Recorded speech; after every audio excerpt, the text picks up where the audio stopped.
नमस्कार, मैं रचना शर्मा। चढ़ती कला टाइम टीवी देख रहे सभी दर्शकों का स्वागत करती हूं। आप देख रहे हैं उत्तर प्रदेश के समाचार। मुख्यमंत्री योगी आदित्यनाथ ने कहा कि तकनीक का प्रयोग आज योजनाओं के पारदर्शी क्रियान्वयन और जीवन के हर क्षेत्र में महत्वपूर्ण है। तकनीक भ्रष्टाचार पर प्रहार का सबसे कारगर मंत्र है। तकनीक के इस्तेमाल से युवाओं को समयानुकूल, सक्षम, समर्थ बनाने के साथ ही उन्हें आत्मनिर्भरता की तरफ अग्रसर करने के लिए प्रदेश सरकार 2 करोड़ युवाओं को स्मार्टफोन, टैबलेट उपलब्ध कराने के लक्ष्य की प्राप्ति की ओर तेजी से आगे बढ़ रही है। मुख्यमंत्री दीनदयाल उपाध्याय गोरखपुर विश्वविद्यालय के दीक्षा भवन में स्वामी विवेकानंद युवा सशक्तिकरण योजना के तहत विद्यार्थियों में स्मार्टफोन, टैबलेट वितरण समारोह को संबोधित कर रहे थे। इस समारोह में विश्वविद्यालय एवं महाविद्यालयों के करीब 1000 विद्यार्थियों को स्मार्टफोन वितरित किए गए। 15 विद्यार्थियों को सीएम योगी के हाथों स्मार्टफोन प्राप्त हुआ। इस अवसर पर मुख्यमंत्री ने युवाओं को तकनीक के महत्व को समझाते हुए कई व्यवहारिक उदाहरण दिए। उन्होंने कहा कि प्रदेश की सार्वजनिक वितरण प्रणाली 2017 के पहले भ्रष्टाचार की चपेट में थी। 19 मार्च 2017 को मुख्यमंत्री बनने के एक हफ्ते बाद ही उन्होंने प्रदेश की 80,000 राशन की दुकानों पर छापेमारी कराई तो 30 लाख फर्जी राशन कार्डों का पता चला। इसके बाद राशन की सभी दुकानों को तकनीकी के इस्तेमाल से पॉइंट ऑफ सेल से जोड़ दिया गया। राशन कार्ड को आधार से संबंधित किया गया। इसका परिणाम है कि आज उत्तर प्रदेश की सार्वजनिक वितरण प्रणाली देश में सबसे अच्छी है। उन्होंने बताया कि सरकार की तरफ से दिए जा रहे स्मार्टफोन को केंद्र और राज्य सरकार की कई योजनाओं की जानकारी से भी जोड़ा गया है। युवा इसके जरिए पीएम स्टार्टअप योजना, स्टैंड अप योजना और मुद्रा योजना, मुख्यमंत्री युवा स्वरोजगार योजना को जानकर आत्मनिर्भरता की राह भी चुन सकते हैं। इसमें बालिकाओं के लिए भी कई स्कीम जुड़ी हुई। पंडित दीनदयाल उपाध्याय गोरखपुर विश्वविद्यालय में स्वामी विवेकानंद युवा सशक्तिकरण योजना के अंतर्गत आज स्मार्टफोन वितरण से जुड़े हुए इस कार्यक्रम में आकर के मुझे अत्यंत आनंद और प्रसन्नता की अनुभूति हो रही है। ये योजना प्रदेश सरकार ने इस सदी की सबसे बड़ी महामारी कोरोना महामारी के तत्काल उपरांत सेकेंड वेव के बाद जब सभी प्रकार की व्यवस्थाएं एक प्रकार से बंद सी हो रही थी, फिजिकल एक्टिविटीज एक प्रकार से और उपस्थिति कम हो पा रही थी, नहीं हो पा रही थी, और उससे केवल व्यापार और उद्यम का ही क्षेत्र प्रभावित नहीं हुआ था, बल्कि सर्वाधिक प्रभावित होने वाले क्षेत्रों में शिक्षा का क्षेत्र भी था। तब तकनीक का उपयोग करते हुए कैसे हम छात्र छात्राओं के और युवा शक्ति को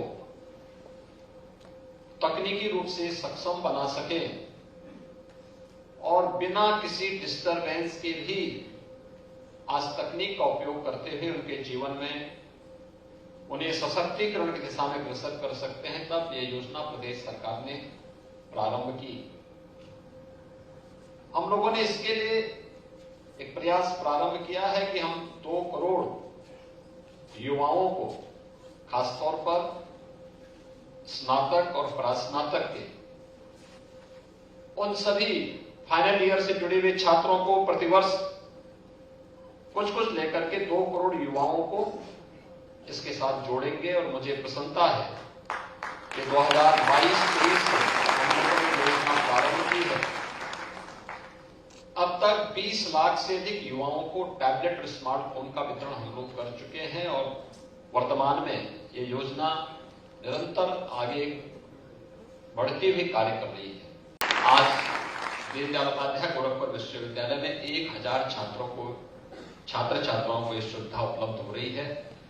जिन्हें उपलब्ध हो रही है उनको मैं हृदय से बधाई देता हूं।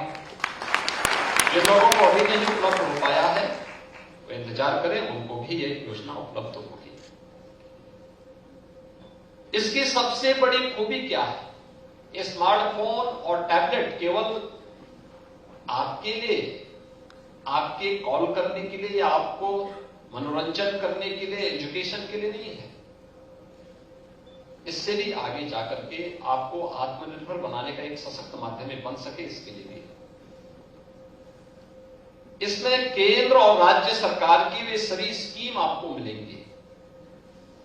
जो एक युवा के लिए होनी चाहिए। ये हमारा सौभाग्य है कि दुनिया के अंदर भारत एक ऐसा देश है जिसके अंदर सबसे ज्यादा युवा शक्ति निवास करती है, और भारत दुनिया के अंदर अकेले एक देश है जिसमें 56% आबादी जहां की कामकाजी आबादी है, जो कार्य करता है, मेहनत करता है, मेहनत कश है, युवा है। और ये हमारा सौभाग्य है कि भारत के अंदर उत्तर प्रदेश एक ऐसा राज्य है जिसकी 58% आबादी कामकाजी है, मेहनती है, कार्य कर सकती है, वो अपनी प्रतिभा का लोहा बना सकती है। उसको डायरेक्शन की आवश्यकता है, उसे आगे बढ़ाने की आवश्यकता है। उसे आगे बढ़ाने के क्रम में हम इस योजना को लेके आए हैं। श्री रामलला की प्राण प्रतिष्ठा के बाद रामनगरी अयोध्या में पिछले 6 दिनों में 15 लाख से अधिक राम भक्तों ने नव्य भव्य मंदिर में दर्शन पूजन कर किया है, और वहां पर मुख्यमंत्री योगी आदित्यनाथ के दिशा निर्देशों पर गठित उच्च स्तरीय कमेटी की देखरेख में श्रद्धालुओं को सुगमता के साथ दर्शन पूजन की व्यवस्था उपलब्ध करवाई जा रही है। प्राण प्रतिष्ठा के बाद पहले दिन यानी 23 जनवरी को मंदिर के पट भक्तों के लिए खुले तो लाखों की संख्या में श्रद्धालु उमड़ पड़े। सूत्रों से मिली जानकारी के मुताबिक रोजाना 2 लाख से अधिक राम भक्त श्री रामलला के दरबार में सुगमता पूर्वक पहुंचकर दर्शन पूजन कर रहे हैं। अयोध्या नगर से लेकर मंदिर परिसर में दिन भर जय श्री राम का जयघोष गूंज रहा है। देश विदेश, विभिन्न राज्यों और उत्तर प्रदेश के विभिन्न जिलों से रोजाना बड़ी संख्या में श्रद्धालु श्री रामलला के दर्शन को पहुंच रहे हैं। वहीं कल भी करीब 2 लाख की संख्या में श्रद्धालुओं ने श्री रामलला के दर्शन किए। 23 जनवरी को 5 लाख श्रद्धालुओं ने रामलला के दर्शन किए थे, जबकि 24 और 25 जनवरी को 2-2 लाख राम भक्तों ने अपने राधे के दर्शन किए। 26 जनवरी को यह संख्या बढ़कर 2.5 लाख हो गई। 27 और 28 जनवरी को 2-2 लाख श्रद्धालुओं ने रामलला के दरबार में हाजिरी लगाई है। उत्तर प्रदेश के मुख्यमंत्री योगी आदित्यनाथ ने नीतीश कुमार को 9वीं बार मुख्यमंत्री पद की शपथ लेने पर हार्दिक बधाई दी। इसके साथ ही उन्होंने सम्राट चौधरी और विजय सिन्हा को उप मुख्यमंत्री बनने पर बधाई दी। सीएम योगी ने कहा कि श्री नीतीश कुमार जी को बिहार राज्य के मुख्यमंत्री और श्री सम्राट चौधरी जी और एवं श्री विजय सिन्हा जी को उप मुख्यमंत्री पद की शपथ लेने पर हार्दिक बधाई। पूर्ण विश्वास है कि बिहार में बनी डबल इंजन की सरकार आदरणीय प्रधानमंत्री नरेंद्र मोदी के मार्गदर्शन में राज्य में सेवा, सुशासन और विकास के उत्कृष्ट मानक स्थापित करेगी। बिहार में बनी डबल इंजन की सरकार राज्य में सेवा, सुशासन स्थापित करेगी। मंत्रिमंडल प्रदेश के विकास और समृद्धि को लगातार आगे बढ़ाते हुए प्रगति की नई ऊंचाइयों पर पहुंचाएंगे।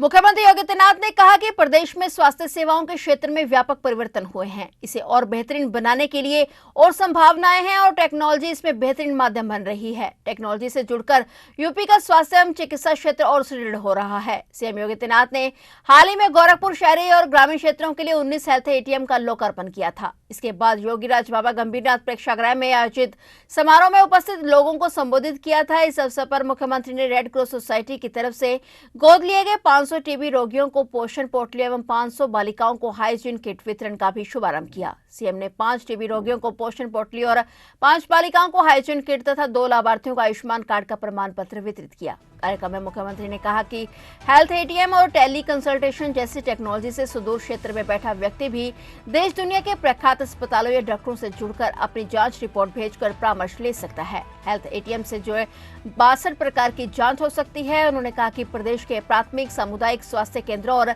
जिला अस्पतालों के लिए हेल्थ एटीएम उपलब्ध करवाए जा रहे हैं। इसमें जांच कराकर लोग टेली कंसल्टेशन से दिल्ली, मुंबई के चिकित्सकों की सेवा ले सकते हैं। सीएम योगी ने कहा कि टेक्नोलॉजी काम को कैसे आसान कर सकती है, इसे कोरोना काल में सबने देखा है। कोरोना काल के शुरुआती दौर में प्रदेश के 36 जिलों में आईसीयू बेड और आवश्यक मानव संसाधन नहीं थे। तब टेक्नोलॉजी का सहारा लेकर टेली कंसल्टेशन और वर्चुअल आईसीयू की सेवा शुरू की गई। सरकार के प्रयास से सभी 75 जिलों में आईसीयू सेवा शुरू हो गई। हेल्थ एटीएम का फीता काटकर लोकार्पण करने के साथ ही सीएम योगी ने खुद की जांच भी कराई। लोकार्पण से पूर्व उन्होंने रेड क्रॉस सोसाइटी के स्टॉलों का निरीक्षण भी किया। टेक्नोलॉजी हमारे काम को आसान कर सकती है,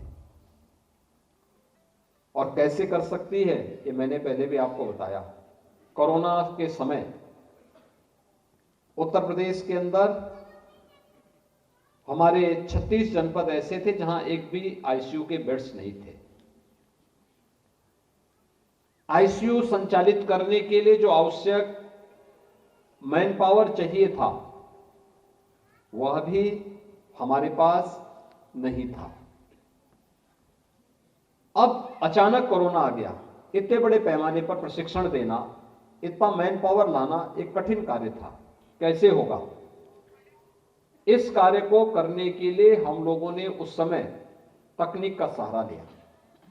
पहले चरण में हम लोगों ने वेंटिलेटर्स लगवाए, भारत सरकार ने, आदरणीय प्रधानमंत्री जी ने इसके लिए बड़ा सहयोग किया। और फिर इन कार्यक्रमों को जोड़ करके हम लोगों ने जिस अभियान को आगे बढ़ाए, परिणाम क्या रहा? हमने टेक्नोलॉजी का उपयोग किया, टेली कंसल्टेशन और वर्चुअल आईसीयू।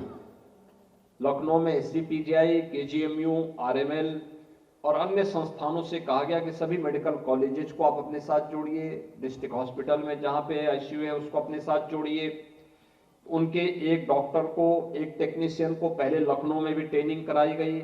हर दिन वे अपना कार्यक्रम चलाते थे और लखनऊ के विशेषज्ञ उनको हर एक एक घंटे के लिए समय देते थे शाम के समय।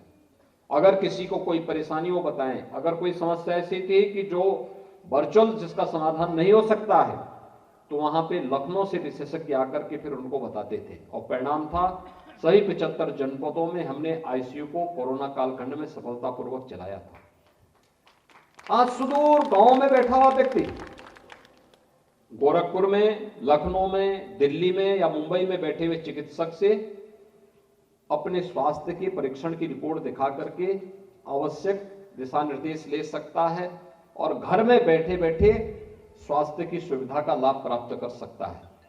इस दृष्टि से हेल्थ एटीएम की बड़ी उपयोगिता है। मैंने 2022 में गोरखपुर में कई सामुदायिक स्वास्थ्य केंद्रों के लिए और प्रदेश भर में भी हम लोगों ने सामुदायिक स्वास्थ्य केंद्रों के लिए, प्राथमिक स्वास्थ्य केंद्रों के लिए, डिस्ट्रिक्ट हॉस्पिटल्स के लिए हेल्थ एटीएम उपलब्ध करवाए थे। और आज मुझे प्रसन्नता है कि इसी क्रम में ये 19 एटीएम, हेल्थ एटीएम आज इन सामुदायिक स्वास्थ्य केंद्रों में लग रहे हैं। गोरखपुर के स्वास्थ्य विभाग की ओर से सभी संबंधित जो भी पैरामेडिक्स होंगे, टेक्नीशियन होंगे, उनको उचित समय से प्रशिक्षण देकर के, कंपनी का सहयोग लेकर के इन हेल्थ एटीएम का बेहतर उपयोग करेंगे।